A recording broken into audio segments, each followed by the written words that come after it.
소인이 말씀드리는 게 그리도 죄가 되옵니까, 나리? 소인은 그저 손자 녀석이 그날 거기 없었다는 걸 딱 그것 하나만 말씀드린 것뿐이옵니다. 어느 고을 장터에서 평생 수다로 밥 먹고 살아온 갑순 할매가 있었습니다. 이 할매의 혀는 아침에 시작하면 저녁 해가 져야 멈춘다고들 하였지요. 그런 할매의 손자가 어느 날 갑자기 도둑으로 몰려 포승줄에 묶였습니다. 할매는 억울함을 하소연하러 관하로 달려갔고 원님 앞에서 숨도 쉬지 않고 말을 쏟아냈습니다. 그런데 말입니다. 평생 수다쟁이로 구박만 받아온 이 할매가 원님 앞에서 마지막에 꺼낸 것은 긴 말이 아니었습니다. 구독과 좋아요로 응원해주시고 지금 듣고 계신 곳 댓글에 남겨주시면 행복 가득 담아 보내드리겠습니다. 자, 그럼 시작합니다. 어느 고을 동원 마당에 봄볕이 따사롭게 내려앉던 날이었습니다. 원님 윤공은 아침부터 송사를 처리하느라 이마에 주름이 깊어져 있었지요. 관아의 하인들은 발소리를 죽이며 다녔고 포졸들은 창을 세운 채 두 눈을 부릅떴습니다. 동원 마당은 쥐 죽은 듯 고요하였습니다. 그때였습니다. 쾅! 대문이 열리는 소리와 함께 황토색 낡은 보자기를 허리춤에 낀 할매 하나가 마당 한복판으로 걸어 들어왔습니다. 허리는 굽었으나 걸음만은 씩씩하였고 입은 이미 걸어오기 전부터 열려 있었습니다. 나리, 소인 갑순이라 하옵니다. 소인이 여기 온 것은 다름이 아니라 저희 손자 복돌이가 억울하게 도둑으로 몰렸는데 그게 말이 되는 소리가 아닌 게 복돌이는 그날 아침부터 소인 노점에서 나물단을 묶어주었거든요. 그 아이가 어찌 최대감 포목점에서 비단을 훔쳤겠습니까? 소인이 직접 두 눈으로 봤습니다. 두 눈이요. 이 두 눈, 나리도 아시다시피 소인의 눈은 장터에서도 소문난 눈이라 오리 밖에서 파리가 앉았다 떴다 하는 것도 알아보는 눈인데 그 눈으로 봤다면 본 것이 맞지 않겠습니까? 윤호님의 눈썹이 천천히 올라갔습니다. 그리고 또 날이 소인이 이것저것 따져봤는데요. 사건 당일 그 뒷골목에 사람이 지나다녔는데 발자국이 두 종류라고 장터 막동이 아저씨가 그러더라고요. 막동이 아저씨는 국밥을 참 잘 끓이는 사람인데 어릴 때는 소인이 그 어머니하고도 잘 알고 지냈지요. 어머니가 참 부지런한 분이셨는데 그건 지금 중요한 게 아니고요. 발자국이요, 발자국. 복돌이는 집신을 신었는데 발자국 크기가 다르다고 하더라고요. 그리고 또 소인이 말씀드리고 싶은 것은 그만. 원님의 목소리가 낮게 깔렸습니다. 이 노파는 지금 관아에서 무슨 짓을 하는 것이냐? 소인이 말씀을 드리는 것이옵니다. 나리. 말씀이 아니라 홍수가 난 것이다. 포졸들이 입을 가리고 웃음을 참았습니다. 하인들도 고개를 돌렸지요. 갑순 할매는 눈 하나 깜짝하지 않았습니다. 홍수라니요, 나리. 소인의 말은 모두 이유가 있는 말씀이옵니다. 소인이 괜히 말하는 것이 아니라 다 손자 녀석을 살리려고 말씀드리는 것이지요. 나리께서 그 말씀을 들어주시기만 한다면 소인이 한 가지 증거를 보여드릴 수 있사옵니다. 딱 한 가지요. 그 한 가지가 이 사건의 전부를 뒤집을 수 있는 것이거든요. 나리, 제발 들어주시옵소서. 원님은 잠시 갑순을 내려다보았습니다. 이 노파가 보여줄 증거라는 것이 무엇이냐? 갑순 할매는 그때 처음으로 말을 멈추었습니다. 그 짧은 침묵이 봄볕이 가득한 동원 마당을 순식간에 조용하게 만들었습니다. 그리고 할매는 아무 말도 하지 않은 채 허리춤에서 황토색 낡은 보자기를 천천히 꺼내 두 손으로 펼쳐들었습니다. 바로 그 보자기 하나가 이 모든 사건의 진실을 담고 있었던 것이지요. 하지만 그것을 알아채는 사람은 그날 동원에 아무도 없었습니다. 자, 이 할매는 도대체 어떤 사람이었을까요? 그리고 저 낡은 보자기 속에 어떤 진실이 감춰져 있었던 것일까요? 때는 그보다 며칠 전으로 거슬러 올라갑니다. 어느 고을 장터, 아침 해가 떠오르는 시각, 사람들이 하나둘 노점을 펼치기 시작하는 그곳에 갑순 할매도 어김없이 나타났습니다. 황토색 낡은 보자기 안에는 그날 새벽 뒷산에서 뜯어온 달래와 냉이와 취나물이 빼곡히 들어 있었지요. 할매는 보자기를 내려놓으며 나물단을 하나하나 꺼내놓더니 이미 옆 노점 안악에게 말을 걸기 시작하였습니다. 여보게, 오늘 달래 참 실하지? 이거 새벽 4시부터 뜯은 거야. 아, 그때 산에서 고라니를 봤는데 이 고라니가 내 눈을 딱 보더니 도망을 가는 거야. 근데 내 눈이 그렇게 무섭나? 아니, 나는 눈이 크지도 않은데. 아, 그건 그렇고 어제 막동이 국밥집 옆에서 웬 낯선 사내가 어슬렁대더라. 최 대감 쪽 사람 같던데. 그 대감이 요즘 비단 사업을 크게 벌인다고 하더라고. 그리고 또 이미 그 시각 옆 노점 안악은 반쯤 넋이 나가 있었습니다. 갑순 할매의 하루는 이렇게 시작되었습니다. 말과 함께 아침이 열리고 말과 함께 저녁이 닫혔습니다. 장터 사람들은 갑순 할매가 말을 멈추는 것을 본 사람이 없다고 하였습니다. 밥을 먹을 때도 걸어갈 때도 심지어 졸 때도 입이 약간 달싹인다는 소문까지 있었지요. 그런데 재미있는 것은 이 할매의 수다에는 묘한 힘이 있었다는 것입니다. 내 눈은 못 속여. 이것이 갑순 할매의 입버릇이었습니다. 장터에서 누가 물건을 속이려 해도, 누가 가격을 올려받으려 해도, 누가 상한 나무를 좋은 것처럼 내놓아도 갑순 할매는 어김없이 알아챘습니다. 그리고 그것을 조용히 알아채는 것이 아니라 장터 전체가 다 들을 만큼 큰 소리로 알렸습니다. 야, 이 나물 어제 거잖아. 뿌리 끝 봐봐. 이미 까맣잖아. 아, 그게 왜 신선하다는 거야? 내가 눈이 둘 달렸는데 그게 신선한 나물이면 내가 이걸 통째로 먹겠네. 왜 속이려 해? 아, 그러면 안 되지. 손님들이 믿고 사는 건데. 그러면 속이려던 상인은 얼굴이 빨개지며 슬그머니 물건을 바꾸었고 주변 사람들은 웃음을 터뜨렸습니다. 갑순 할매가 지나간 자리에는 항상 웃음과 소란이 남았습니다.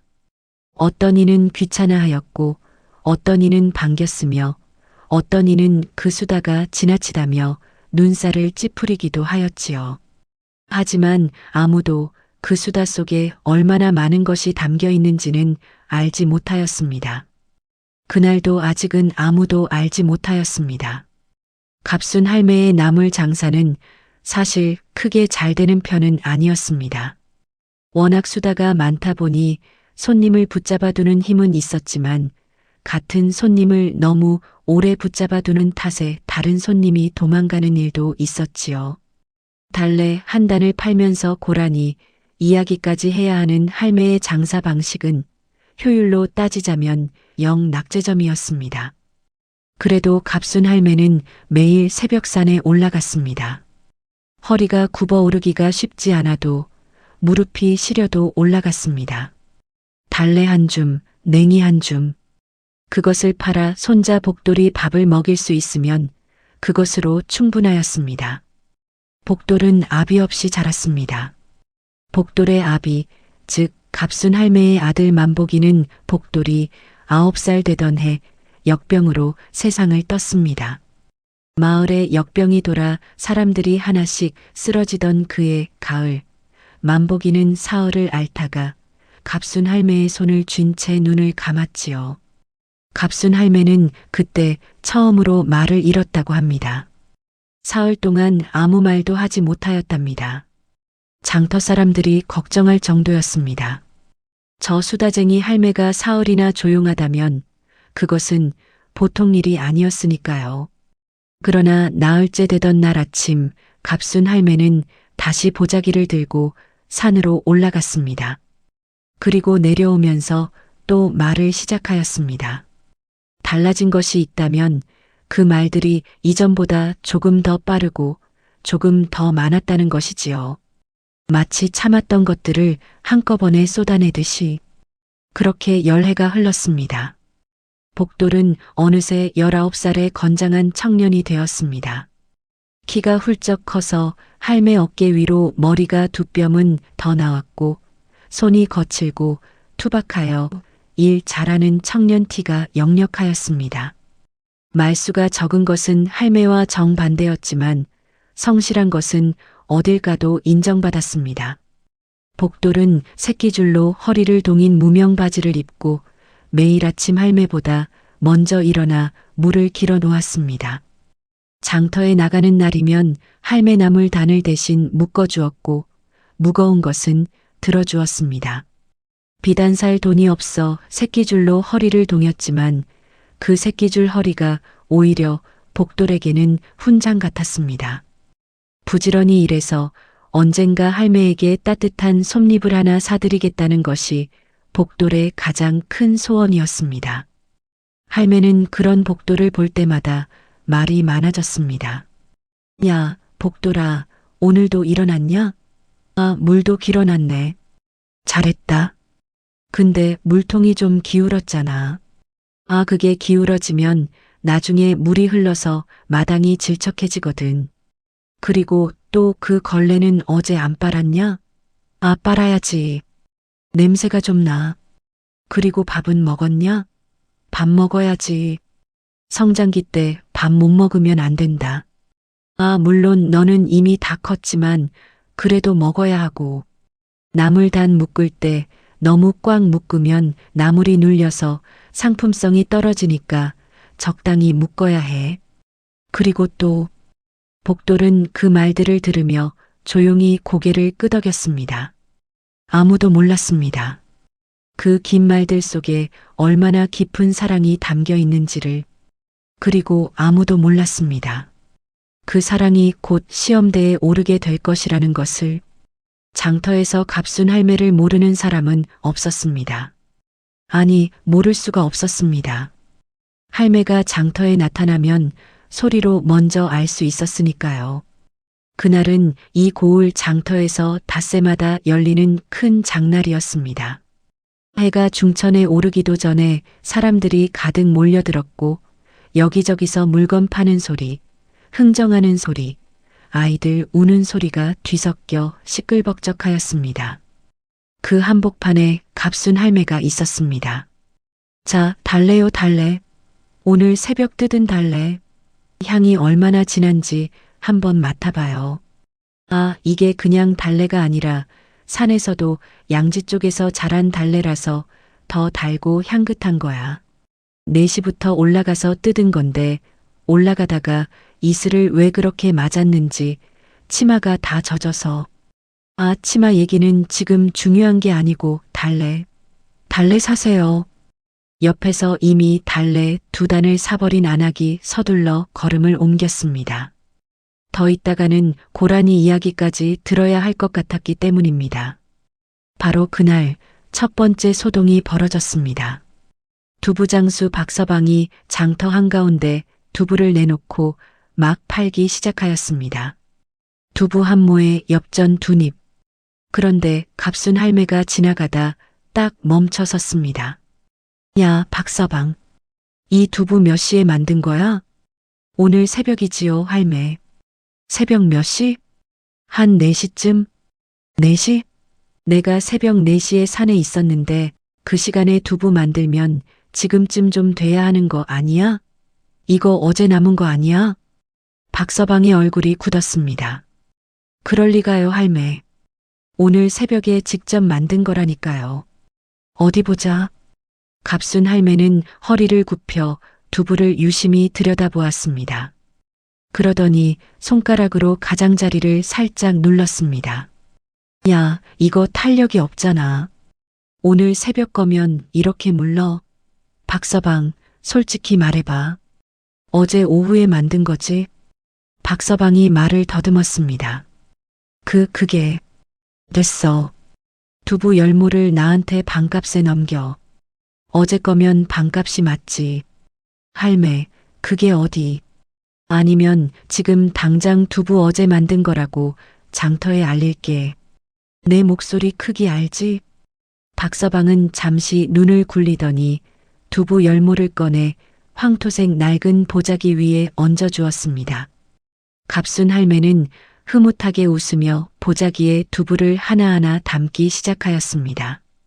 그런데 그만 보자기를 들어 올리다가 두부 열모가 한꺼번에 쏟아졌습니다. 퍽, 퍽, 퍽, 퍽. 두부들이 장터 흙바닥에 차례로 엎어졌고 흙먼지가 폴폴 피어올랐습니다. 주변에 있던 사람들이 일제히 웃음을 터뜨렸습니다.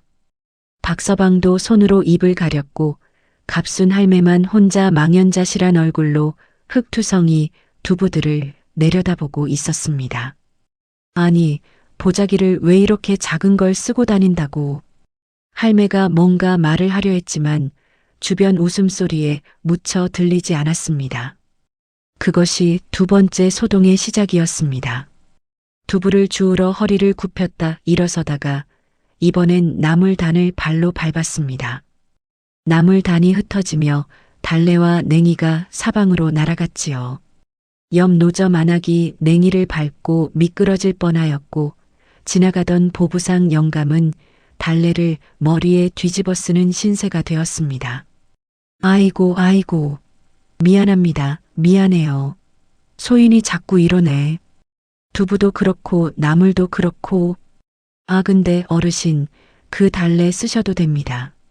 거기서 직접 캔 거예요. 아 그게 농담이고요. 소인이 이 달래 값은 드릴게요. 잠깐만요. 돈이 어디 있더라. 아 치마 속에 넣었는데 아 이게 왜 안 나오지. 아 나왔다. 동전 꾸러미가 드르르르 풀리며 엽전이 사방으로 굴러다녔습니다. 장터 전체가 한바탕 웃음판이 되었습니다.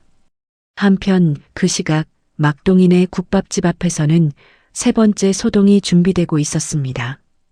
갑순 할매는 두부와 나물을 다시 정리하고 나서 국밥 한 그릇 먹으러 막동이네로 들어갔습니다. 막동이는 땅딸막한 몸에 기름 밴 갈색 앞치마를 두르고 국자를 휘두르며 국밥을 담고 있었습니다. 막동아, 국밥 한 그릇. 예, 할매. 앉으세요. 갑순 할매가 앉자마자 또 말이 시작되었습니다. 막동아, 오늘 장이 왜 이렇게 사람이 많아? 아, 오늘 닷새장이구나. 그렇지. 근데 저 집 생선 냄새가 좀 심하지 않아? 아, 뭐 어디 생선 냄새 안 나는 장이 있겠냐마는. 그리고 또 어제 소인이 뒷골목 지나다가 봤는데 최대감 조카 돌쇠 있잖아. 그 사람이 왜 거기 있었는지 모르겠어. 최대감 포목점 창고 근처를 왜 두리번거리며 다니냐고. 내 눈에 딱 들어왔는데 그 눈빛이 좀 수상하더라고. 아, 뭐 수상하다는 게 확실한 게 아니고. 막동이가 국밥 그릇을 내밀며 말하였습니다. 할매, 돌쇠가 왜요? 아, 그냥 좀 이상하더라고.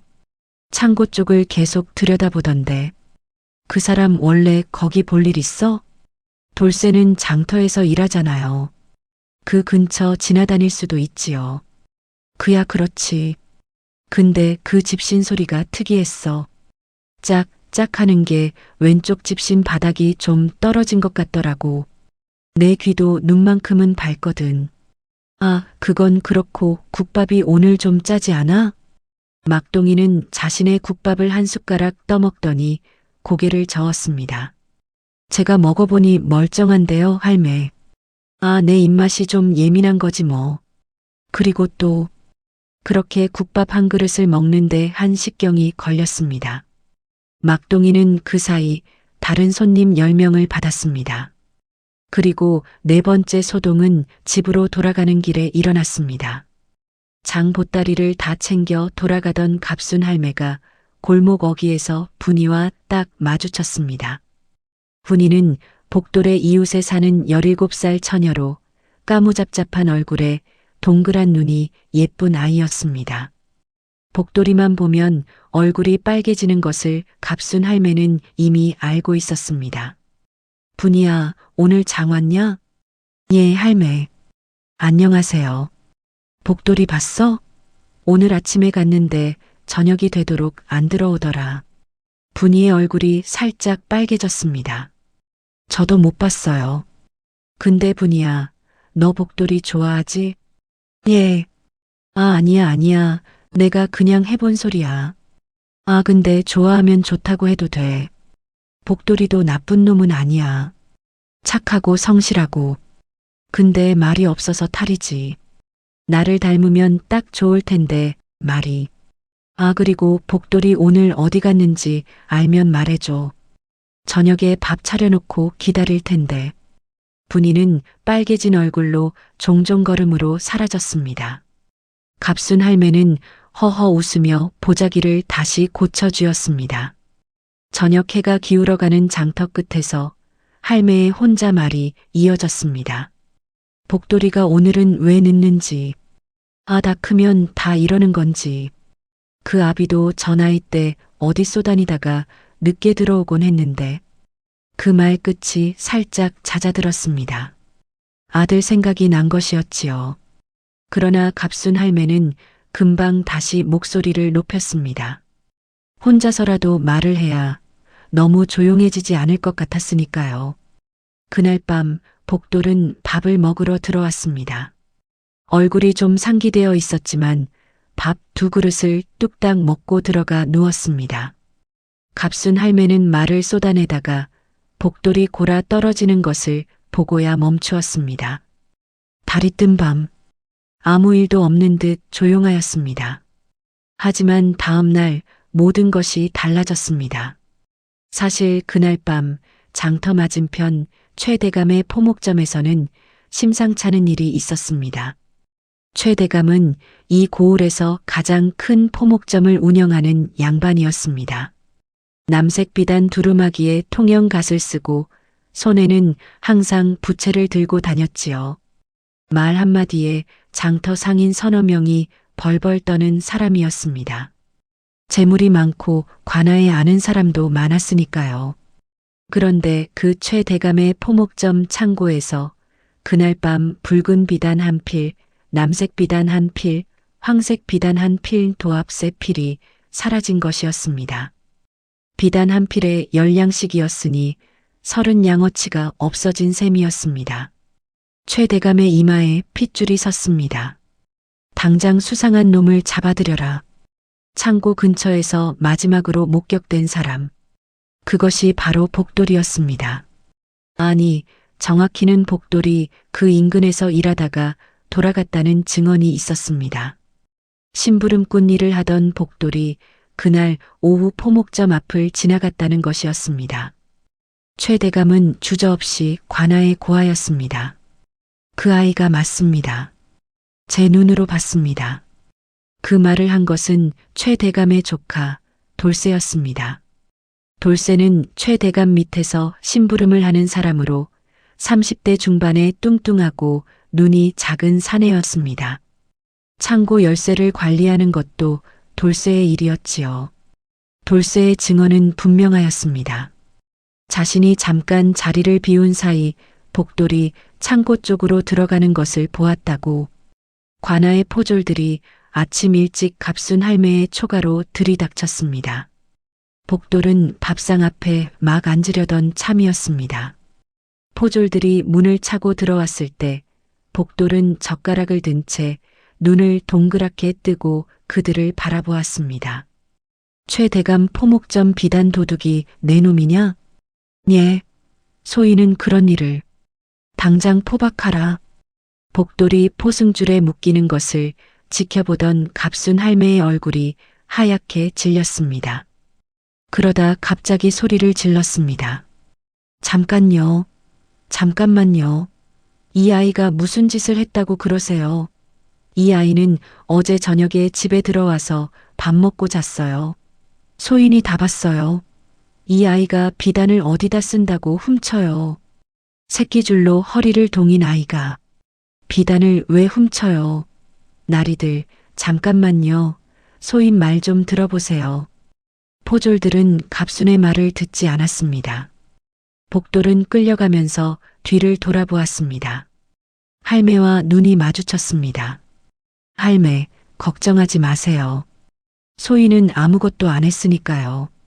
그 담담한 한마디가 갑순 할매의 가슴에 비수처럼 박혔습니다. 복돌이 끌려간 뒤 갑순 할매는 한동안 마당에 서 있었습니다. 젓가락이 아직 손에 들려 있었습니다. 밥상 위에 김이 모락모락 피어오르는 된장국이 있었습니다. 복돌이 먹으려던 밥이었지요. 갑순 할매는 젓가락을 천천히 내려놓았습니다. 그리고 돌아섰습니다. 황토색 낡은 보자기를 집어들었습니다. 밖으로 나갔습니다. 말이 없었습니다. 그 순간만큼은 장터에서도 소문난 그 수다가 멈추어 있었습니다. 그러나 그것도 잠깐이었습니다. 골목 어귀를 나서는 순간부터 갑순 할매는 다시 걷기 시작하였고 걸으면서 말을 하기 시작하였습니다. 이번에는 더 빠르고 더 많은 말이었습니다. 장터로 향하는 길에서 마주치는 사람마다 붙잡았습니다. 저 우리 복돌이 알지? 그 아이 비단 훔친 거 아니야. 내가 보증해. 그 아이가 어제 저녁에 집에 있었거든. 그리고 그 아이 성격 알잖아. 남것 탐낼 아이가 아니야. 그리고 비단은 또 왜 훔쳐? 비단이 뭐 먹는 것도 아닌데. 내 말 좀 들어봐. 아무래도 누가 그 아이한테 뒤집어 씌운 거야. 그런데 이상하였습니다. 장터 사람들이 슬금슬금 피하는 것이었습니다. 아, 할매. 우리가 어떻게 알겠어요. 복돌이가 그쪽에 있었던 건 사실이잖아요. 할매, 관아에서 잡아간 거면 이유가 있겠지요. 갑순 할매는 멈칫하였습니다. 그리고 다시 입을 열었습니다. 아니, 이유가 있다니. 이유는 내가 다 말씀드릴게요. 내가 다 알아. 그 아이는 그날 아침에 내 노점에서 나물단 묶는 것을 도와줬어요. 아침 6시부터 10시까지. 그 시간에 포목점 창고에 갈 수가 없잖아. 그리고 또 그 아이 새끼줄 허리띠 봤지? 비단 살 돈이 있으면 새끼줄로 허리를 동이겠어요? 말이 안 되지. 그리고 최 대감 쪽 사람 돌쇠라고 있잖아. 그 사람이 창고 근처를 어슬렁대는 걸 소인이 며칠 전에 봤거든. 수상하지 않아? 사람들은 고개를 저었습니다. 할매, 최 대감이 거짓 고소를 할 이유가 있겠어요. 돌쇠는 최 대감 조카잖아요. 그 사람이 왜 거기 다녀요? 복돌이가 근처에 있었던 건 맞잖아요. 갑순 할매는 입을 꾹 다물었다가 다시 열었습니다. 다시 닫았다가 또 열었습니다. 그러나 사람들은 이미 걸음을 옮기고 있었습니다. 최 대감은 이 고을에서 힘 있는 사람이었습니다. 그 앞에 나서서 말했다가 불이익을 당하면 어쩌나 하는 마음이 다들 있었지요. 장터 사람들이라고 다를 바 없었습니다. 살기가 팍팍한데 괜히 남의 일에 끼어들기가 두려웠습니다. 갑순 할매는 결국 관아 앞으로 갔습니다. 소인 좀 들여보내주세요. 억울한 일이 있어요. 포졸이 창으로 가로막았습니다. 어디서 온니요? 복돌이 할매요. 이 고을 장터 나물 파는 갑순이라 하오. 제발 원님께 좀 말씀드려야 하는데 들여보내주세요. 원님께서는 지금 다른 송사를 처리 중이시오. 기다릴게요. 소인 여기서 기다릴게요. 갑순 할매는 관아 대문 앞에 쪼그려 앉았습니다. 보자기를 무릎 위에 올려놓고 기다렸습니다. 1시경이 지났습니다. 2시경이 지났습니다. 볕이 강해졌고 할매의 낡은 수건이 땀에 젖었습니다. 그러다 간수 한 명이 나왔습니다. 복돌이 보고 싶으면 잠깐 들어올 수 있소. 갑순 할매는 벌떡 일어났습니다. 복돌은 관아 안쪽 좁은 방에 갇혀 있었습니다. 포승줄은 풀려 있었지만 발에는 족쇄가 채워져 있었고 얼굴은 창백하였습니다. 그러나 눈빛만큼은 흔들리지 않고 있었습니다. 할매, 복돌아. 갑순 할매는 손자의 손을 꼭 잡았습니다. 쭈글쭈글한 손이 복돌의 투박한 손을 감쌌습니다. 소희는 정말 아무것도 안 했어요, 할매. 그날 아침에 나물 단 묻고 심부름 몇 가지 하고 돌아왔잖아요. 최 대감 포목점 앞을 지나긴 했는데 들어간 적은 없어요. 알아. 내가 안다. 그러니까 걱정하지 마. 복돌이 할매의 손을 꼭 쥐었습니다. 근데 할매, 아무도 안 믿어줄 거예요. 최 대감 말을 누가 이기겠어요. 내가 이긴다. 복돌이 잠시 할매를 바라보았습니다. 할매는 수다가 너무 많아서 사람들이 말을 안 들을 거예요. 그 말이 비수처럼 꽂혔습니다. 그러나 갑순 할매는 웃었습니다. 그래도 내가 이긴다. 돌아 나오면서 갑순 할매의 발걸음이 무거웠습니다.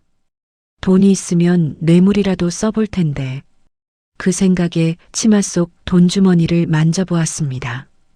평생 모은 돈 성량이 있었습니다. 복돌이를 위해 솜잎을 사주려고 아꼈던 돈이었지요. 할매는 발걸음을 돌려 다시 관아 쪽으로 향하였습니다. 그러나 관아 아저는 돈주머니를 힐끗 보더니 코웃음을 쳤습니다. 성냥으로 뭘 어쩌겠다는 거요? 꺼지시오. 갑순 할매는 그 자리에 멈춰 섰습니다.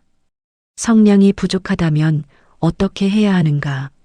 보자기를 꽉 움켜쥐었습니다. 말로 해야 했습니다. 돈이 없으면 말로. 말 말고는 가진 게 없으니 말로 싸워야 했습니다. 그런데 아무도 할매의 말을 듣지 않는다면? 갑순 할매는 장터 끝에 서서 지는 해를 바라보았습니다. 저녁 노을이 붉게 타오르고 있었습니다. 비단 새필 색깔처럼 붉고 남색이고 황색이었습니다. 그때였습니다. 갑순 할매의 머릿속에 무언가가 떠올랐습니다. 며칠 전 막동이 국밥집에서 한 말. 돌쇠가 창고 근처를 어슬렁대더라. 그 집신 소리. 왼쪽 바닥이 떨어진 짝짝 소리. 그리고 한 가지 더. 갑순 할매가 미처 말하지 못했던 한 가지. 그날 갑순 할매는 뒷골목에서 돌쇠를 보았을 때 무언가를 보자기에 싸서 들고 가는 것을 보았습니다. 길고 묵직한 것. 비단필 크기였습니다. 할매의 눈이 천천히 커졌습니다. 내 눈은 못 속여. 그 말이 입 밖으로 새어나왔습니다. 아주 낮은 목소리로. 갑순 할매는 그날 밤 한숨도 자지 못하였습니다. 초가 방 안에서 보자기를 무릎에 올려놓고 생각하고 또 생각하였습니다. 돌쇠가 들고 가던 것, 그 크기, 그 무게감. 갑순 할매는 장터에서 수십 년을 살았습니다. 온갖 물건을 보고 만지고 팔아온 세월이었습니다. 비단필 하나가 어느 정도 크기인지 어느 정도 무게인지 할매는 손이 기억하고 있었습니다. 할매는 보자기를 들고 방 안에서 직접 재어보았습니다. 두 팔을 벌려 보자기 크기를 가늠하였습니다. 돌쇠가 들고 가던 보따리의 크기와 비단필 하나의 크기 맞아떨어졌습니다. 그것도 한 필이 아니었습니다. 돌쇠는 두 손으로 끌어안 듯 들고 있었습니다. 그 양이 비단 두세 필은 좋게 되어 보였습니다. 갑순 할매는 자리에서 일어났습니다. 방 안을 왔다 갔다 하였습니다. 내가 봤어. 내가 분명히 봤어. 그날이 바로 그날이야. 그런데 문제가 있었습니다. 그것을 어떻게 증명하느냐였습니다. 갑순 할매가 보았다고 한다면 사람들은 믿을까요? 평생 수다쟁이로 살아온 할매의 말을, 그 말이 손자를 살리기 위한 것이라고 아는 상황에서 최 대감 같은 힘 있는 양반을 상대로 할매는 창문 밖으로 달을 바라보았습니다. 밝고 동그란 달이 구름 사이를 지나가고 있었습니다. 막동아한테 가봐야겠어. 막동이는 국밥집을 하루 종일 운영하였으니 장터 뒷골목 사정을 누구보다 잘 알고 있었습니다. 그날 뒷골목에서 무언가 수상한 것을 목격하지 않았는지, 발자국이라도 본 것이 없는지, 그리고 분이는 복돌 이웃에 살았습니다. 뭔가 알고 있을지도 모릅니다. 복돌이 그날 어디서 무엇을 하고 있었는지, 누가 목격했는지, 갑순 할매는 결심을 굳혔습니다. 다음 날 아침 일찍 다시 장터로 가야 했습니다. 이번에는 나무를 팔러 가는 것이 아니라 진실을 팔러 가는 것이었습니다. 아니, 진실을 캐러 가는 것이었습니다. 할매는 보자기를 다시 접어 품에 안았습니다. 그리고 중얼거렸습니다. 내가 못하는 것도 있고 부족한 것도 있어. 돈도 없고 힘도 없어. 근데 말은 있어. 그리고 눈도 있어. 그것으로 싸우는 거야. 방안이 조용하였습니다. 복돌이 늘 자던 자리가 비어 있었습니다. 깔아놓은 거적이 그대로였습니다. 갑순 할매는 그 자리에 손을 얹었습니다. 기다려라, 복돌아. 새벽빛이 창호지 너머로 서서히 번져 들어오고 있었습니다. 한편 그 시각 최대감의 포목점 안에서는 돌쇠가 등잔 앞에 앉아 손을 비비고 있었습니다. 그의 집신 왼쪽 바닥에는 작은 구멍이 뚫려 있었습니다. 걸을 때마다 짝 하는 소리가 나는 바로 그 집신이었습니다. 돌쇠는 창고 열쇠를 품 안에 깊이 찔러 넣었습니다. 그리고 눈을 감았습니다. 복돌이라는 아이가 걸려들었다.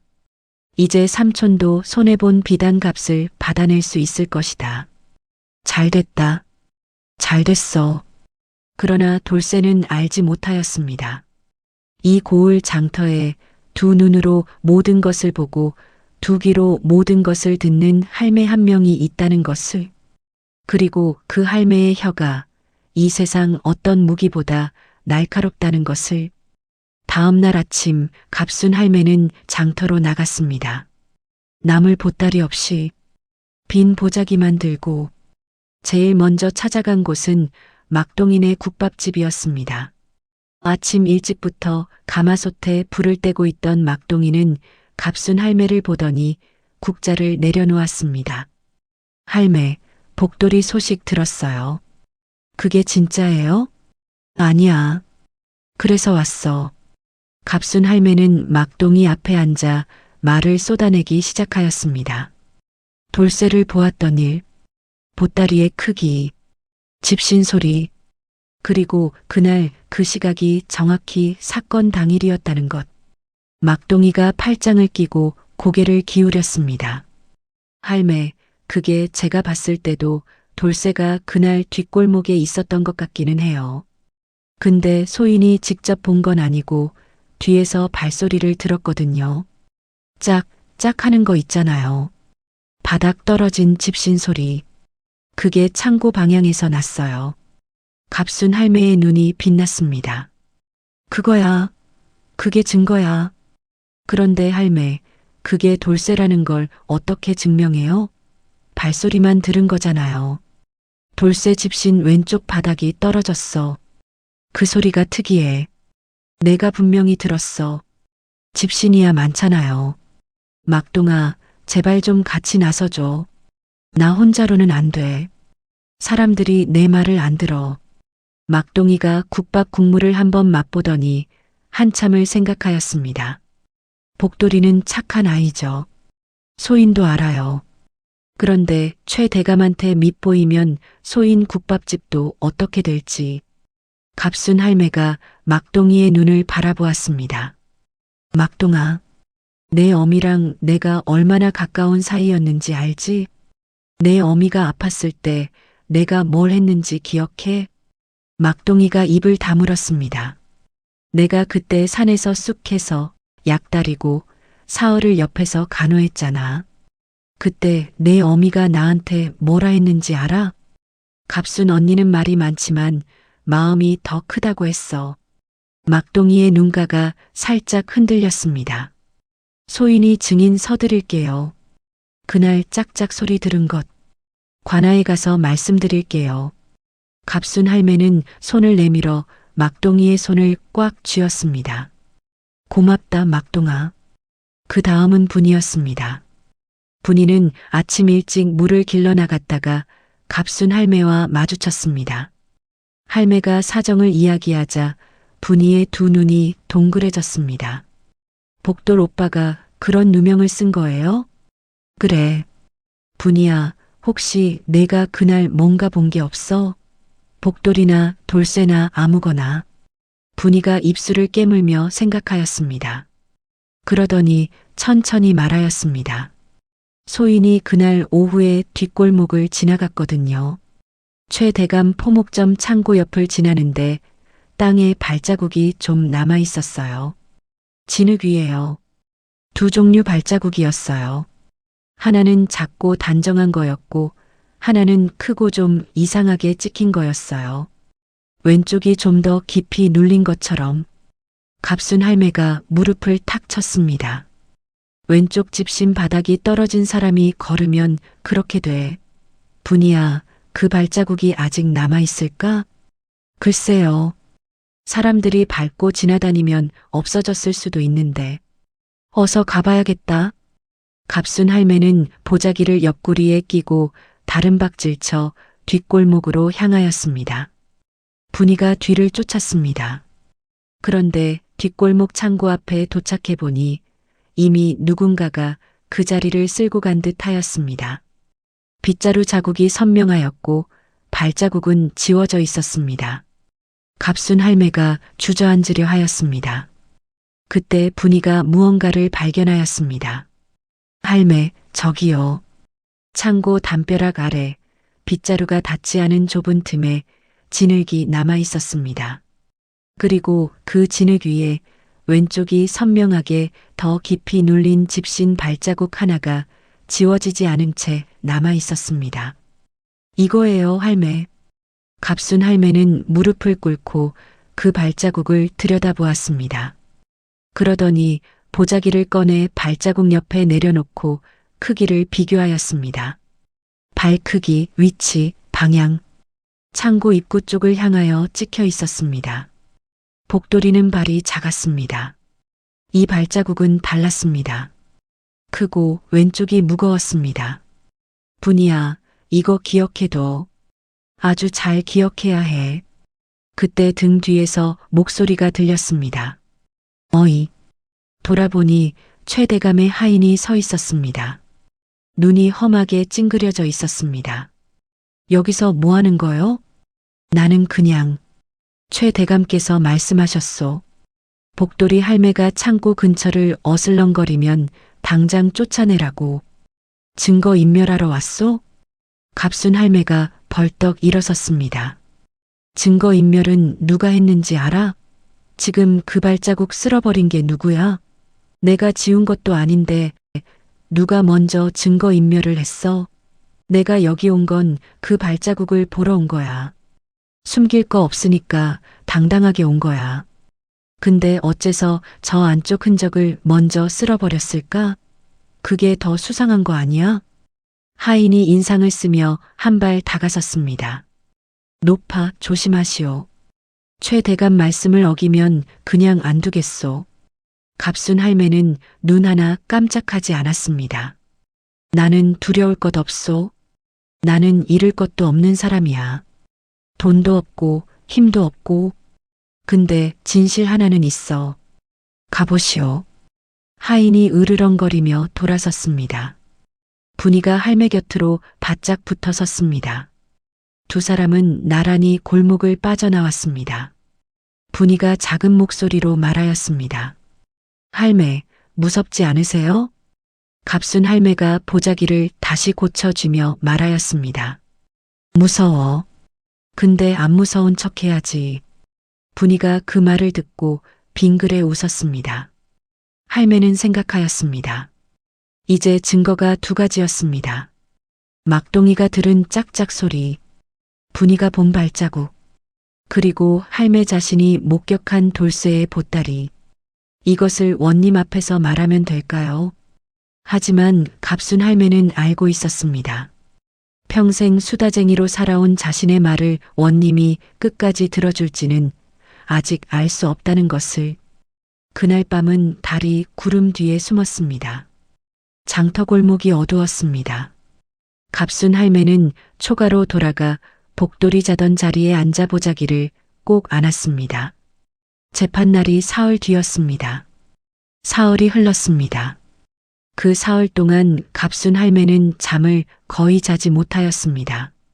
낮에는 장터를 돌아다니며 복돌의 무죄를 호소하였고 밤에는 방 안에서 혼자 말을 연습하였습니다. 원님 앞에서 무슨 말을 할 것인가? 어떤 순서로 말을 해야 가장 설득력이 있을 것인가? 그런데 이상한 일이 있었습니다. 갑순 할매가 말을 준비하면 할수록 뭔가 빠진 것 같다는 느낌이 들었습니다. 증거가 있습니다. 막동이의 증언도 있습니다. 분이의 목격도 있습니다. 발자국도 있습니다. 그런데도 왜 이것이 충분하지 않은 것 같은지 할매는 보자기를 펼쳤다 접었다 하였습니다. 손가락 사이로 황토색 면이 스쳐 지나갔습니다. 그러다 생각이 났습니다. 비단 세 필의 크기. 갑순 할매는 오랫동안 장터에서 장사를 하였습니다. 비단 필을 직접 팔지는 않았지만 주변에서 많이 보았습니다. 비단 한 필은 길이가 15자에서 20자, 폭이 1자, 2치쯤 됩니다. 둘둘 말면 꽤 두툼하고 무거웠지요. 세 필이라면 더했습니다. 그것을 한 사람이 품에 안고 가려면 어떻게 해야 할까요? 보자기가 필요했습니다. 아니면 자루, 그 크기의 보따리. 갑순 할매는 자신의 보자기를 가져다 펼쳤습니다. 그리고 방 안에서 비단필 크기를 흉내내어 말아보자기에 올려보았습니다. 이불을 말아서 대신 사용하였습니다. 새 필을 싸려면 보자기가 꽤 커야 했습니다. 그때였습니다. 할매의 눈에 번쩍 무언가가 스쳐 지나갔습니다. 돌쇠가 들고 가던 보따리. 그것은 단순한 보따리가 아니었습니다. 최대감 포목점에서 쓰는 천을 둘러싼 것이었습니다. 최대감 포목점에서는 고급 천을 보관할 때 특별한 보자기를 씁니다. 짙은 남색의 가장자리에 흰 선이 둘러진 포목점 전용 보자기였지요. 할매는 그것을 장터에서 몇 번이나 본 적이 있었습니다. 그날 돌쇠가 들고 가던 보따리. 그것이 바로 그 짙은 남색 포목점 보자기였습니다. 복돌이 훔쳤다면 복돌은 그 보자기를 어디서 구했겠습니까? 복돌의 집에 짙은 남색 포목점 보자기가 있었습니까? 없었습니다. 복돌의 집에는 갑순 할매의 낡은 황토색 보자기 하나뿐이었습니다. 그런데 돌쇠는 그 보자기를 갖고 있었습니다. 갑순 할매는 자리에서 벌떡 일어났습니다. 이거야. 이게 핵심이야. 그러나 다음 순간 또 한 가지 문제가 생각났습니다. 지금 그 보자기가 어디 있는가? 돌쇠가 갖고 있을까? 아니면 이미 버렸을까? 어디 다른 곳에 숨겼을 수도 있었습니다. 갑순 할매는 다시 앉았습니다. 생각해야 했습니다. 더 깊이 생각해야 했습니다. 평생 수다를 쏟아내면서도 미처 깊이 파고들지 못하였던 곳을 이번에는 조용히 파야 했습니다. 재판은 내일이었습니다. 갑순 할매는 밤새 보자기를 들고 앉아 생각하였습니다. 그리고 새벽빛이 들어올 무렵 마침내 어떻게 할지를 결정하였습니다. 원님 앞에서 말을 쏟아낼 것이었습니다. 아는 것을 다 말할 것이었습니다. 그리고 마지막에 단 한 가지를 꺼낼 것이었습니다. 그것이 전부를 뒤집을 것이었습니다. 갑순 할매는 눈을 감았다가 뜨며 중얼거렸습니다. 내가 평생 말이 많았는데 말이 많은 것이 이번 한 번은 도움이 될 거야. 그리고 낮게 웃었습니다. 주름진 얼굴에 잔잔한 미소가 번졌습니다. 재판날 아침이 밝았습니다. 재판날 아침 관아 동원 마당에는 벌써 사람들이 모여들기 시작하였습니다. 이 고을에서 포목점 주인이 천민 청년에게 도둑 누명을 씌웠다는 소문이 이미 퍼진 터라 구경하러 나온 사람들이 제법 되었습니다. 담 밖에서 안을 기웃거리는 사람, 관아 근처 골목에 서서 수군대는 사람들이 있었지요. 갑순 할매는 이른 아침부터 막동이와 분이를 데리고 관아 앞에 서 있었습니다. 막동이는 앞치마를 벗고 깨끗한 무명 적삼으로 갈아입어 있었습니다. 분이는 연분홍 저고리를 단정하게 여미고 있었습니다. 막동아, 오늘 제대로 말해야 해. 그날 들은 소리, 딱 그것만 말해. 예, 할매. 분이야, 너도 발자국 크기, 방향, 위치 다 기억하지? 네, 할매. 갑순 할매는 고개를 끄덕였습니다. 그런데 그때 최 대감이 포졸 둘을 거느리고 관아 안으로 들어가는 것이 보였습니다. 남색 두루마기가 아침 햇살에 번쩍였습니다. 손에 든 부채를 접었다 폈다 하면서 갑순 할매 쪽을 힐끗 보았습니다. 그 눈빛에 비웃음이 담겨 있었습니다. 갑순 할매가 이를 악물었습니다. 그런데 그때 분이가 할매의 소매를 잡아당겼습니다. 할매, 저기. 담 모퉁이 뒤에 돌쇠가 있었습니다. 돌쇠는 뭔가를 품에 안고 두리번거리고 있었습니다. 그 순간 갑순 할매의 눈이 그것을 포착하였습니다. 짙은 남색 천, 가장자리의 흰 선, 포목점 전용 보자기였습니다. 저거야. 갑순 할매가 속삭였습니다. 그리고 분이에게 말했습니다. 분이야, 내가 저쪽으로 가서 돌쇠를 붙잡아 말 걸 텐데 그 틈에 내가 저 보자기를 자세히 봐. 포목점 보자기 맞는지. 그리고 돌쇠 집신 왼쪽 바닥도 확인해. 예, 할매. 갑순 할매는 보자기를 옆구리에 끼고 성큼성큼 돌쇠 쪽으로 걸어갔습니다. 돌쇠씨. 돌쇠가 화들짝 놀랐습니다. 아니, 이 할매가. 아이고, 돌쇠씨, 오늘 재판 보러 오셨어요? 나도 왔는데. 근데 돌쇠씨, 요즘 어떻게 지내요? 아, 최 대감 밑에서 일하면 힘들겠다. 그 어른이 좀 까다롭잖아. 아, 내가 직접 대한 건 아니지만 소문으로. 그리고 돌쇠씨, 요즘 집신을 바꾸셔야 할 것 같던데 내가 장터에서 봤는데 왼쪽 바닥이 좀 다른 것 같더라고요. 그게 오래 신으면 발이 아프거든요. 나도 집신 오래 신었다가 발 뒤꿈치에 물집이 생겨서 고생한 적이 있는데. 아, 그게 한 3일을 고생했는데. 돌쇠는 표정이 일그러지면서도 갑순 할매의 말을 자를 타이밍을 찾지 못하였습니다. 말이 너무 쉼없이 쏟아져 나왔으니까요. 그 사이 분이가 슬쩍 돌쇠의 옆을 스쳐 지나갔습니다. 분이는 돌아와 갑순 할매 뒤에 서서 작게 고개를 끄덕였습니다. 확인되었습니다. 포목점 보자기 맞았습니다. 그리고 돌쇠의 왼쪽 집신 바닥. 헤어진 부분이 선명하게 보였습니다. 갑순 할매는 돌쇠에게 마지막으로 말하였습니다. 돌쇠씨, 그리고 그 보자기 들고 어디 가시려고요? 최 대감 심부름이에요? 돌쇠의 얼굴이 굳었습니다. 무슨 상관이요? 아, 그렇군요. 뭐 나야 상관은 없는데 그게 포목점 보자기잖아요. 내가 장터에서 많이 봤거든요. 짙은 남색의 흰 선 두른 것. 최 대감 포목점 전용인 거 다 알잖아요.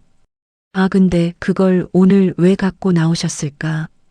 돌쇠가 보자기를 뒤로 감추며 걸음을 서둘렀습니다.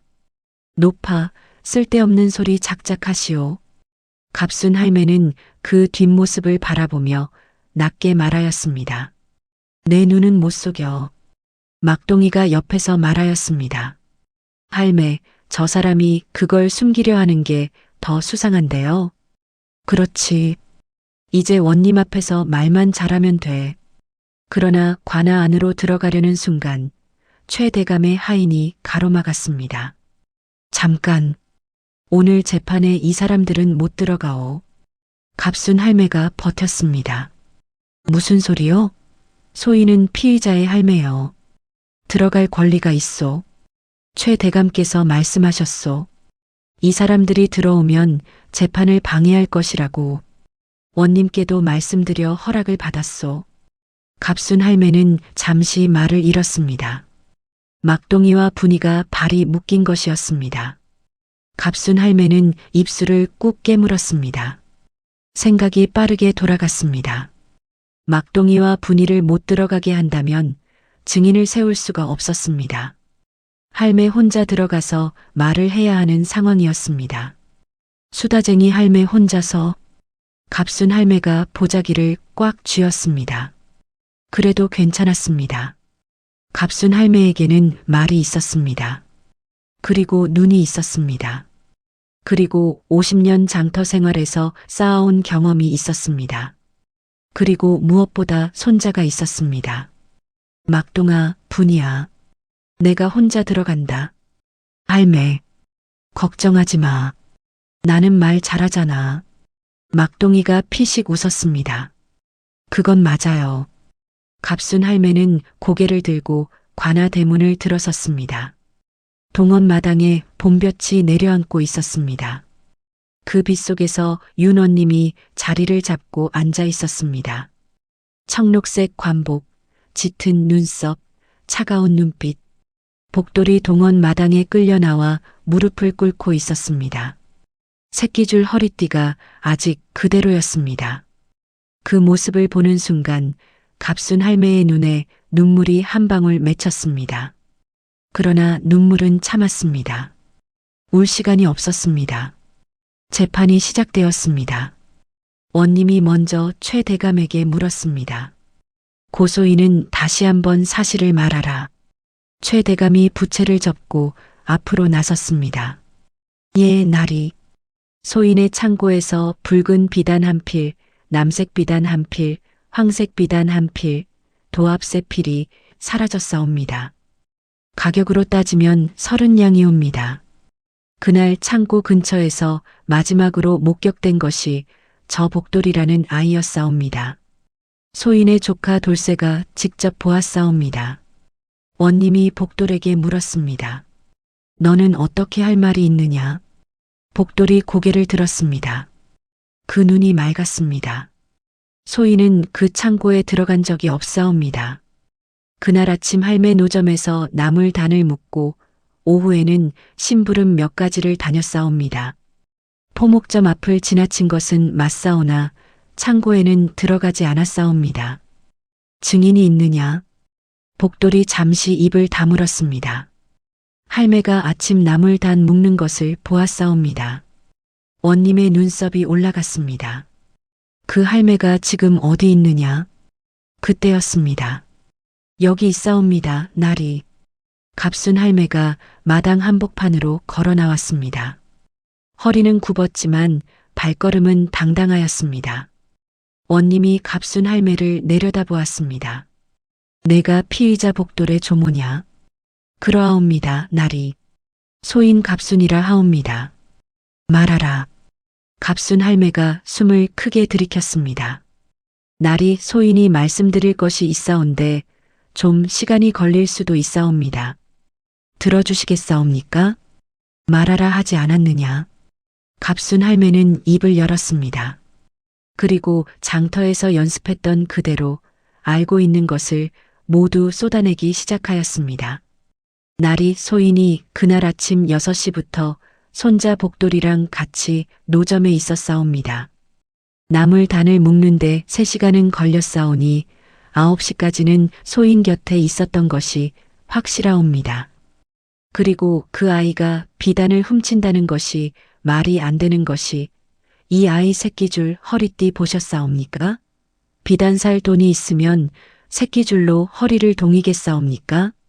그리고 또 소인이 사건 당일 저녁에 장터 뒷골목에서 최 대감 조카 돌쇠를 보았사온데 그 사람이 짙은 남색 보자기에 뭔가 무거운 것을 싸서 들고 가더이다. 그 크기가 비단필 2~3개는 됨직하였고 그 보자기가 최 대감 포목점 전용 보자기였사옵니다. 그리고 또 창고 근처 진흙에서 발자국이 2종류 있었는데 왼쪽이 더 깊이 눌린 발자국이 있었사옵니다.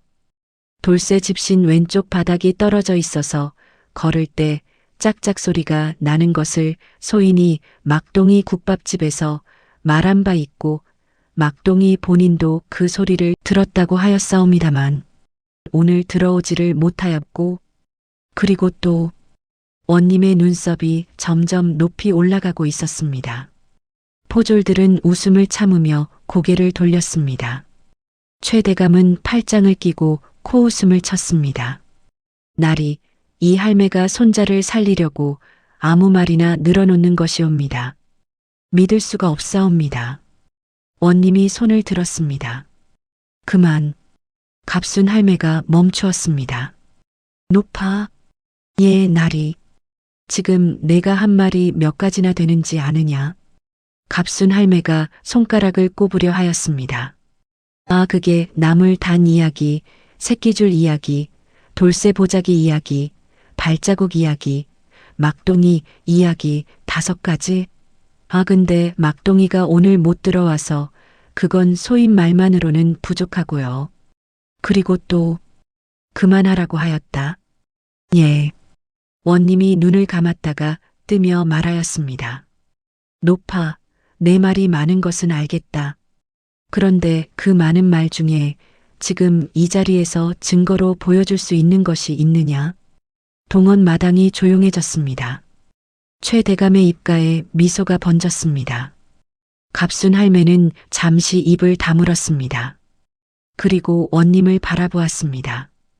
그 순간이었습니다. 갑순 할매는 허리춤에서 황토색 낡은 보자기를 꺼냈습니다. 조용히, 천천히, 두 손으로 펼쳐들었습니다. 동원 마당이 고요하였습니다. 원님이 눈을 가늘게 떴습니다. 저것이 증거냐? 날이 소인이 여쭤보고 싶은 것이 있사옵니다. 말하라. 갑순 할매는 보자기를 두 손으로 펼친 채 앞으로 나섰습니다. 비단 한 필의 크기가 얼마나 되는지 아시옵니까? 원님이 잠시 생각하였습니다. 길이 15자 이상, 폭 1자 남짓이라 하였다. 예. 그것을 둘둘 말면 이 정도 됩니다. 갑순 할매는 두 팔을 앞으로 모아 비단 한 필 크기를 손으로 만들어 보였습니다. 그러더니 보자기 위에 올려놓는 신용을 하였습니다. 한 필이 이 정도고요. 세 필이면 이 정도가 됩니다. 갑순 할매는 보자기를 쭉 펼쳐 보였습니다.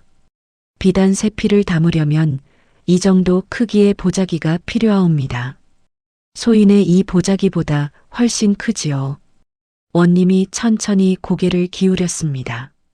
그래서 소인의 손자 복돌이는 새끼줄 허리띠를 메고 다니옵니다. 그 아이 집에 이런 큰 보자기가 없사옵니다. 비단 세 필을 훔쳤다면 그것을 어떻게 담아갔겠사옵니까? 맨손으로 들고 갔겠사옵니까? 비단이 세 필인데. 동원 마당에 침묵이 흘렀습니다. 최 대감의 얼굴에서 미소가 서서히 사라졌습니다. 원님이 천천히 입을 열었습니다. 그러니까 내 말은 비단 세 필을 담을 보자기나 자루가 필요했을 것이라는 것이냐? 예, 날이. 그리고 복돌이에게는 그것이 없었다는 것이냐? 예. 그렇다면 원님이 돌아서며 돌쇠를 바라보았습니다. 너는 오늘 아침 관아 앞에서 무엇을 들고 있었느냐? 돌쇠의 얼굴이 굳었습니다. 아까 관아 앞에서 포졸이 돌쇠의 것을 확인해 둔 참이었습니다. 갑순 할매가 들어올 때 포졸 하나가 돌쇠를 불러 세운 것은 원님의 지시였습니다. 소인은 그냥 심부름을 하는 것이었사옵니다. 무슨 심부름이냐? 그 최 대감마님 창고 물건을 옮기는 그 보자기 가져오라. 포졸이 돌쇠가 들고 있던 짙은 남색 보자기를 가져왔습니다. 가장자리에 흰 선이 둘러져 있었습니다. 포목점 전용 보자기가 틀림없었습니다. 원님이 그것을 갑순 할매의 보자기와 나란히 놓아보게 하였습니다. 크기가 확연히 달랐습니다. 돌쇠의 남색 보자기가 훨씬 컸습니다. 비단 필 여러 개를 충분히 담을 수 있는 크기였습니다. 원님이 돌쇠에게 물었습니다. 이 보자기 안에 무엇이 있었느냐? 아무것도. 열어보라. 포졸이 보자기를 풀었습니다. 안에서 작은 물건들이 나왔습니다. 그리고 보자기 안쪽 면에 붉은 실 몇 올이 달라붙어 있었습니다. 갑순 할매가 말하였습니다. 날이 붉은 비단에서 빠진 실이옵니다. 원님의 눈이 차갑게 빛났습니다. 돌쇠, 나 날이, 내 집신 왼쪽을 보여라. 돌쇠는 움직이지 않았습니다. 포졸이 강제로 돌쇠의 집신을 확인하였습니다. 왼쪽 바닥이 헤어져 있었습니다. 구멍이 뚫린 것처럼 달아 있었습니다. 원님이 긴 침묵 끝에 입을 열었습니다. 창고 앞 진흙 발자국을 다시 확인하라. 포졸 2명이 창고 쪽으로 달려갔습니다. 잠시 후 돌아와 보고하였습니다. 담벼락 아래 좁은 틈에 발자국이 남아 있사옵니다. 왼쪽이 더 깊이 눌린 것이 분명하옵니다. 최대감이 갑자기 앞으로 나섰습니다. 날이, 그 발자국이 돌쇠의 것이라는 증거가 없사옵니다. 그리고 보자기는 소인 창고에서 평소 쓰는 것이라 돌쇠가 갖고 있을 수도 있사옵니다. 이 노파가 손자를 살리려고 없는 말을 꾸며내는 것이옵니다. 갑순 할매가 최 대감을 바라보았습니다. 그리고 말하였습니다.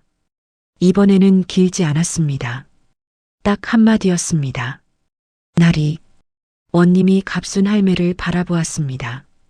이 아이의 새끼줄 허리띠를 보시옵소서. 그것이 전부였습니다. 동원 마당이 완전히 조용해졌습니다. 원님은 천천히 복돌 쪽으로 시선을 옮겼습니다. 새끼줄로 묶인 낡은 무명바지의 허리. 비단은커녕 제대로 된 허리띠 하나 살 형편이 안 되는 처지가 그 새끼줄 하나에 다 담겨 있었습니다. 비단 30양어치를 훔칠 수 있는 사람이 새끼줄로 허리를 동이고 다닐 까닭이 없었습니다. 원님의 눈썹이 천천히 내려왔습니다.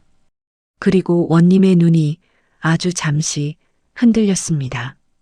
원님에게는 오래전 세상을 뜬 어머니가 계셨습니다. 먹고 살기 힘든 살림에 허리가 굽도록 일하면서 아들을 키웠던 어머니. 갑순 할매와 나이도, 허리 굽은 모양도, 손이 거칠고 쭈글쭈글한 것도 비슷하였습니다. 원님은 눈을 내리깔았습니다. 잠시 후 낮고 묵직한 목소리가 동원에 울렸습니다. 돌쇠를 붙들어라. 돌쇠가 그 자리에서 무너져 내렸습니다. 살려주시옵소서. 날이. 소인이 그랬습니다.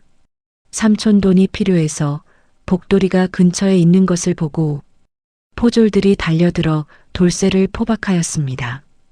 최대감의 얼굴이 하얗게 질렸습니다. 갑순 할매는 그 광경을 바라보다가 천천히 복돌 쪽으로 고개를 돌렸습니다. 복돌이 할매를 보고 있었습니다. 그 눈이 젖어 있었습니다. 갑순 할매도 눈이 젖었습니다. 그러나 말은 하지 않았습니다. 이번만큼은 말 대신 보자기를 천천히 접어 품에 안았습니다. 원님은 잠시 자리를 정돈한 뒤 다시 입을 열었습니다. 사건을 정리하겠노라. 동원에 있던 모든 이들이 숨을 죽였습니다. 최대감 포목점에서 비단 3필이 사라진 것은 사실이다. 허나 그 도둑은 복돌이 아니라 돌쇠임이 밝혀졌다. 돌쇠는 창고 열쇠를 가지고 있었으며 포목점 전용 보자기를 이용하여 비단을 빼돌렸고 죄를 덮기 위해 포목점 근처에 있던 복돌에게 누명을 씌웠다. 원님이 돌쇠를 향해 말하였습니다. 돌쇠는 관아법대로 처단하겠노라. 돌쇠는 고개를 바닥에 쳐박고 오열하였습니다. 그 다음 원님이 최대감을 바라보았습니다. 최대감, 예, 날이. 내 조카가 내 창고에서 도둑질을 하고 억울한 사람에게 누명을 씌웠다. 그 책임이 어디에 있다고 생각하느냐? 최대감이 이마를 바닥에 대며 납작 엎드렸습니다. 소인이 관리를 못한 죄가 크옵니다. 나리. 용서해 주시옵소서. 용서는 하겠노라. 허나 복돌에게 억울하게 입힌 손해를 보상하라. 복돌이 옥에 갇혀 일을 못한 날짜만큼의 품삯과 위자료를 합하여 5냥을 내놓아라. 최대감의 눈이 흔들렸지만 감히 거역하지 못하였습니다. 알겠사옵니다. 복돌은 즉시 석방하라. 포졸이 복돌의 족쇄를 풀었습니다. 복돌이 일어섰습니다. 처음에는 다리가 저린 듯 비틀거렸습니다. 그러더니 중심을 잡고 갑순 할매 쪽으로 걸어왔습니다. 할매는 그 걸음을 바라보았습니다. 아들 만복이도 저렇게 걷곤 하였습니다. 성큼성큼 어깨를 약간 흔들며 갑순 할매의 눈에서 눈물이 흘렀습니다. 참으려 하였지만 이번에는 참아지지 않았습니다. 복돌이 할매 앞에 섰습니다. 할매. 할매가 말하려 하였습니다. 그런데 이상하였습니다. 평생 말이 넘쳐 흐르던 그 혀가 그 순간만큼은 아무 말도 만들어내지 못하였습니다. 복돌이 천천히 손을 내밀었습니다. 할매 보자기 좀 받아도 돼요? 할매가 품에서 황토색 낡은 보자기를 꺼냈습니다. 복돌이 그것을 받아 두 손으로 꼭 안았습니다. 낡고 해진 황토색 보자기였습니다. 새벽산에서 나무를 쌓우던 보자기, 두부를 쏟아버렸던 보자기, 비단필 크기를 재던 보자기, 그리고 오늘 법정에서 진실을 펼쳐낸 보자기. 복돌이 그것을 가슴에 안고 있었습니다. 동원 마당에 봄볕이 따스하게 내려앉았습니다. 원님도 그 장면을 보고 있었습니다. 눈길을 거두지 않았습니다. 그 두 모습이 오래전 굽은 허리로 자신을 바라보던 어머니를 떠오르게 하였기 때문이었지요. 원님이 헛기침을 하고 고개를 다른 쪽으로 돌렸습니다.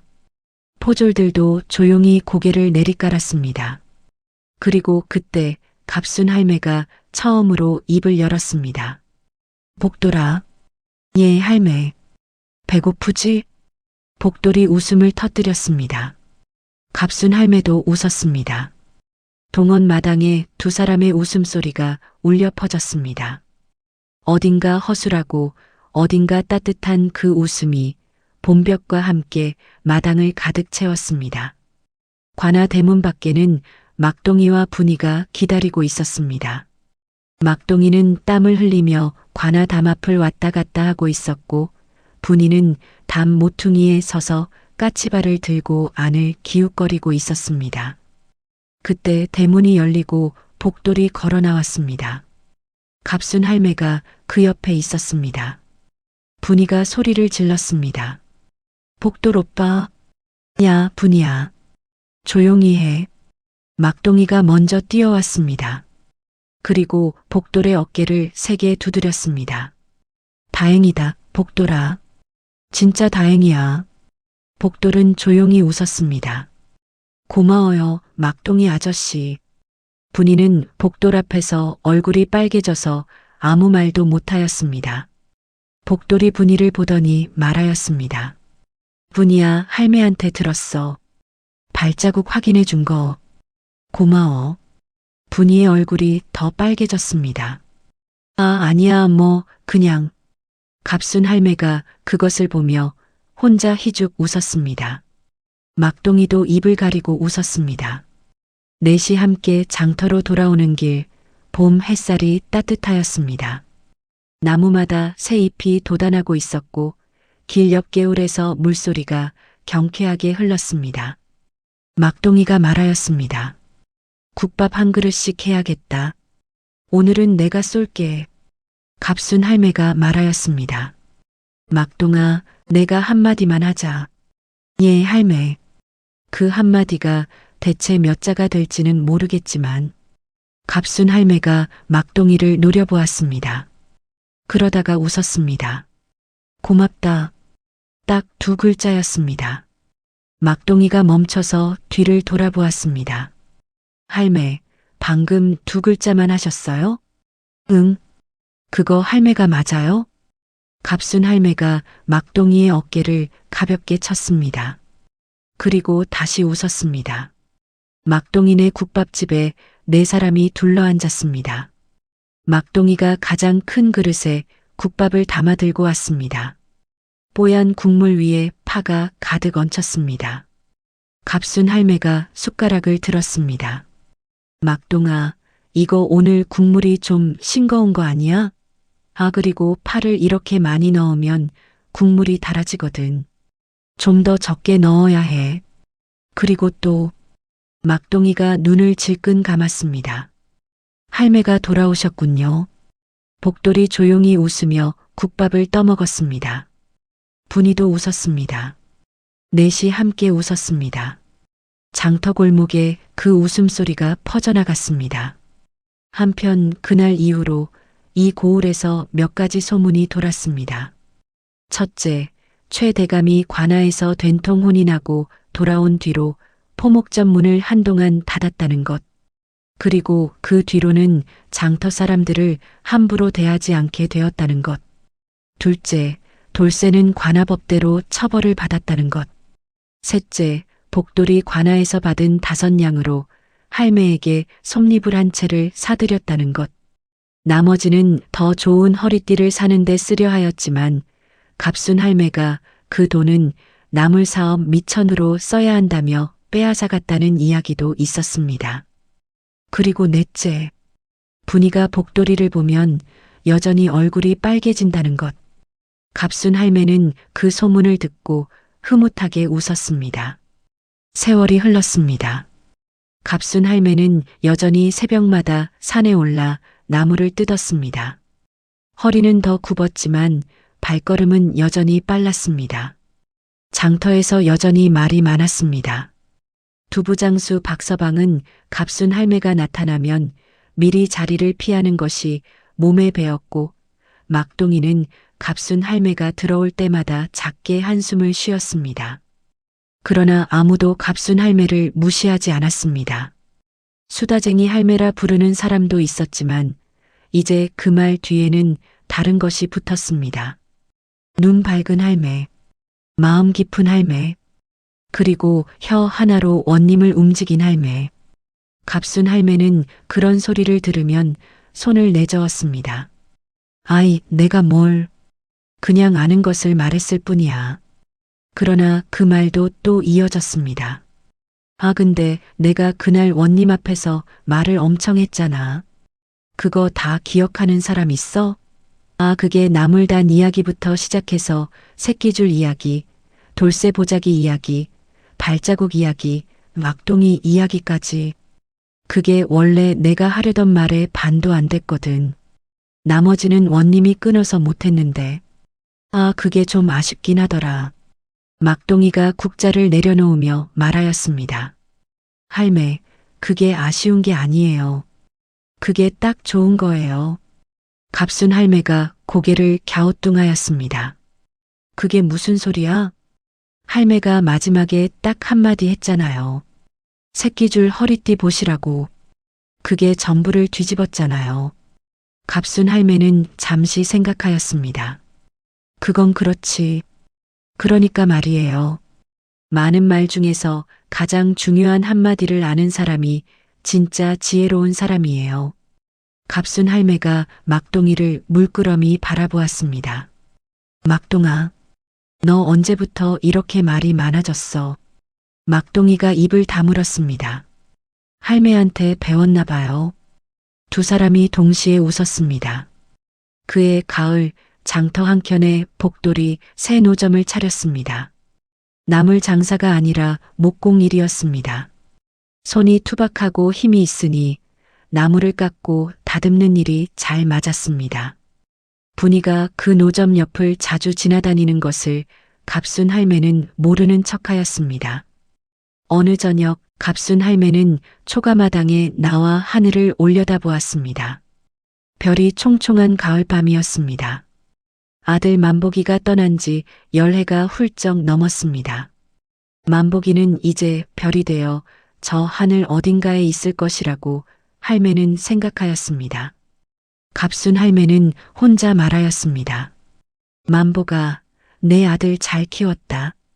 그 아이가 든든한 사람이 됐어. 아, 근데 그 아이가 아직도 말이 없어. 그것만 좀 고치면 좋겠는데. 아, 그건 내가 넘치게 했으니까 그 아이는 조용한 것도 괜찮나? 균형이라는 게 있잖아. 그리고 또 별들이 반짝였습니다. 갑순 할매는 웃으며 보자기를 꽉 쥐었습니다. 황토색 낡은 보자기가 손 안에 부드럽게 감겼습니다. 이 이야기는 여기서 이렇게 마무리됩니다. 평생 수다쟁이라 불리며 구박을 받았어도 갑순 할매의 그 긴 말들은 단 한마디도 허투루 쓰인 것이 없었습니다. 나무를 팔며 외친 말도, 장터를 돌며 호소한 말도, 동원에서 쏟아낸 말도, 그 모든 것이 결국 손자를 살리는 길이 되었습니다. 그리고 가장 중요한 순간에 할매는 가장 적은 말을 하였습니다. 딱 한마디. 사람의 가치는 신분이 아니라 그 마음과 행동에 있다 하였습니다. 갑순 할매는 가진 것이 없었습니다. 돈도 없고 집안도 없고 힘도 없었습니다. 그러나 진실을 보는 눈이 있었고 사랑하는 손자가 있었고 그 손자를 향한 무한한 말이 있었습니다. 그것으로 충분하였습니다. 그것이 전부였습니다. 이 이야기가 세상에 전해진 것은 한 장터 노인의 입에서 비롯되었다 합니다. 막동이었습니다. 막동이는 나이가 들어서도 국밥집을 운영하였습니다. 그리고 손님이 오면 종종 이 이야기를 꺼냈습니다. 갑순 할매 이야기, 수다쟁이 할매가 원님을 단 한마디로 움직인 이야기. 그 할매가요. 막동이는 국자를 들며 말하였습니다. 평생 말이 많은 사람이었는데 가장 중요한 순간에 딱 한마디만 하셨거든요. 그게 모든 것을 바꿨어요. 손님들은 고개를 끄덕이며 국밥을 먹었습니다. 그 할매, 지금도 사세요? 글쎄요. 요즘은 장터에서 잘 안 보이시던데. 근데 어디서 목소리가 들리는 것 같기도 하고, 나물 달래 사세요 하는 소리가. 손님들이 웃었습니다. 참 대단한 분이네요. 그렇죠. 대단한 분이에요. 근데 본인은 절대 인정 안 하세요. 내가 뭘 했냐고. 그냥 아는 것을 말한 것뿐이라고. 막동이는 잠시 국물을 바라보았습니다. 그런데 그게 사실이에요. 그 할매는 정말 아는 것을 말한 것뿐이에요. 문제는 그 아는 것이 보통 사람보다 훨씬 많았다는 거지요. 그리고 무엇보다 사랑하는 마음이 있었다는 것. 그 말이 국밥집 안에 조용히 퍼졌습니다. 뜨거운 국물 위로 김이 피어오르고 있었습니다. 그해 겨울, 갑순 할매의 초가에 솜니불이 두 채 생겼습니다. 복돌이 일을 해서 번 돈으로 산 것이었습니다. 할매 것 하나, 복돌 것 하나. 갑순 할매는 그 이불을 받고 아무 말도 하지 않았습니다. 그냥 이불을 꼭 껴안고 있었습니다.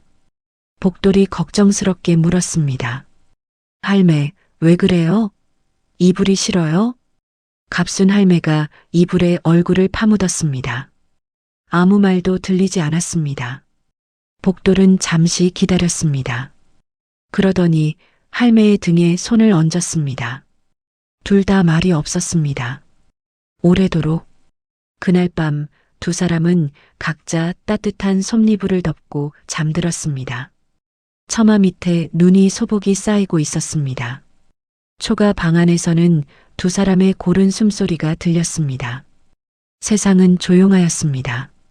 그리고 아주 따뜻하였습니다. 이 고을에 오래오래 전해지는 이 이야기는 그렇게 조용한 겨울밤의 따뜻함 속에서 끝을 맺는다 하였습니다. 여러분, 오늘 이야기는 여기까지입니다. 갑순 할매처럼 가진 것은 없어도 마음이 진실한 사람은 언젠가 반드시 빛을 발하게 되어 있습니다. 부디 오늘 하루도 그 마음을 잊지 마시고 주변의 소중한 분들에게 따뜻한 말 한마디 건네보시기 바랍니다. 모두 행복한 하루 보내세요. 감사합니다.